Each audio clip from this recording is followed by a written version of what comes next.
Hi എല്ലാ കൂട്ടുകാർക്കും പുതിയൊരു വീഡിയോയിലേക്ക് സ്വാഗതം. ഇന്നത്തെ നമ്മുടെ റെസിപ്പി എന്ന് പറയുന്നത് അയിലക്കറിയാണ്, അയില മുളകിട്ട കറിയാണ്. അപ്പോൾ ഇതെങ്ങനെ തയ്യാറാക്കി നോക്കാം. വളരെ സിമ്പിളാണ്, ടേസ്റ്റുമാണ്. അപ്പോൾ അതിന് വേണ്ടിയിട്ട് മീൻ അയില നന്നായിട്ട് കഴുകി കഷ്ണങ്ങളായിട്ട് നമ്മൾ മുറിച്ച് എടുത്തിട്ടുണ്ട്. ഇനി ഇതിലേക്ക് ആവശ്യത്തിലുള്ള പൊടികൾ 2 സ്പൂണ് കാശ്മീരി മുളക് പൊടി എടുത്തിട്ടുണ്ട്, 1 സ്പൂണ് എരിവുള്ള മുളക് പൊടി. മുളക് പൊടി വലിയ സ്പൂണിനാണ് എടുത്തേക്കുന്നത്. പിന്നെ 1.5 സ്പൂൺ മല്ലിപ്പൊടി, 1/4 ടീസ്പൂൺ മഞ്ഞൾപ്പൊടി ഇത്ര എടുത്തിട്ടുണ്ട്. പിന്നെ കുറച്ച് ഇഞ്ചി വെളുത്തുള്ളി അരിഞ്ഞെടുത്തിട്ടുണ്ട്, ഒരു 4 കഷ്ണം കുടംപുളി എടുത്തിട്ടുണ്ട്. ഇനി ചട്ടി വെച്ച് അതിലേക്ക് വെളിച്ചെണ്ണ ഒഴിച്ച് കൊടുത്തിട്ടുണ്ട്. എണ്ണ ചൂടായിട്ടുണ്ട്, അതിലേക്ക് കടുകിട്ട് കൊടുത്തിട്ടുണ്ട്. അപ്പോൾ കടുകൊക്കെ നന്നായിട്ട് പൊട്ടിയിട്ടുണ്ട്. ഇനി നമുക്കിതിലേക്ക് ഇഞ്ചി വെളുത്തുള്ളി അരിഞ്ഞതിട്ട് കൊടുക്കാം. ഇനി ഇത് നന്നായിട്ടൊന്ന് ഇളക്കി കൊടുക്കാം. ഈ ഇഞ്ചി വെളുത്തുള്ളിയുടെ കളറൊന്ന് ലൈറ്റായിട്ടൊന്നൊരു കളറ് മാറുമ്പോഴത്തേക്ക് നമുക്കിതിലേക്ക് പൊടി ചേർത്ത് കൊടുക്കാം.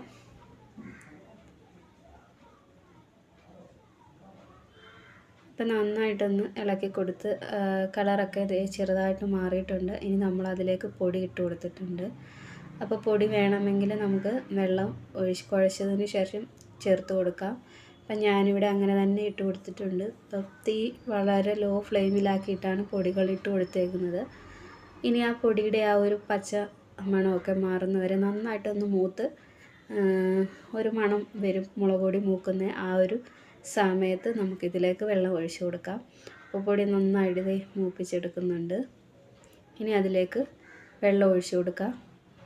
നമുക്ക് എത്രയാണോ ഗ്രേവി വേണ്ടത് അനുസരിച്ച് വെള്ളം ഒഴിച്ചു കൊടുക്കണം. അപ്പോൾ ഇതാണ്ട് വെള്ളം ഒഴിച്ച് കൊടുത്തതിന് ശേഷം നന്നായിട്ടൊന്ന് തിളച്ച് വരുന്നുണ്ട്. അതിലേക്ക് ആവശ്യത്തിനുള്ള ഉപ്പിട്ട് കൊടുക്കുന്നുണ്ട്. ഇനി ഇതിലേക്ക് നമുക്ക് മീൻ കഷ്ണങ്ങളും പുളിയും കൂടി ഇട്ട് കൊടുക്കണം.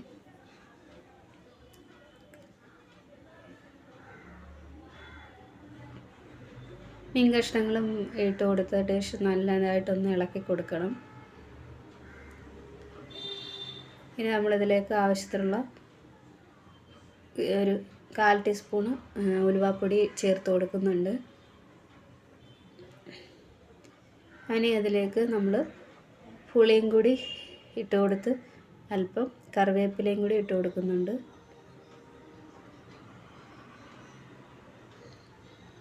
അപ്പോൾ ഇനി നന്നായിട്ട് ഇത് തിളച്ചതിന് ശേഷം ഒന്ന് വറ്റി വരും.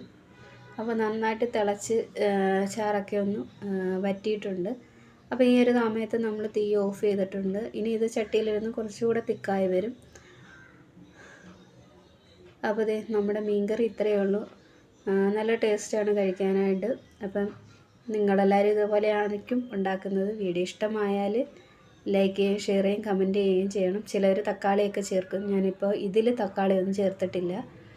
അപ്പം തണുത്ത് കഴിഞ്ഞപ്പോൾ കുറച്ചുകൂടെ തിക്കായിട്ട് വന്നിട്ടുണ്ട്.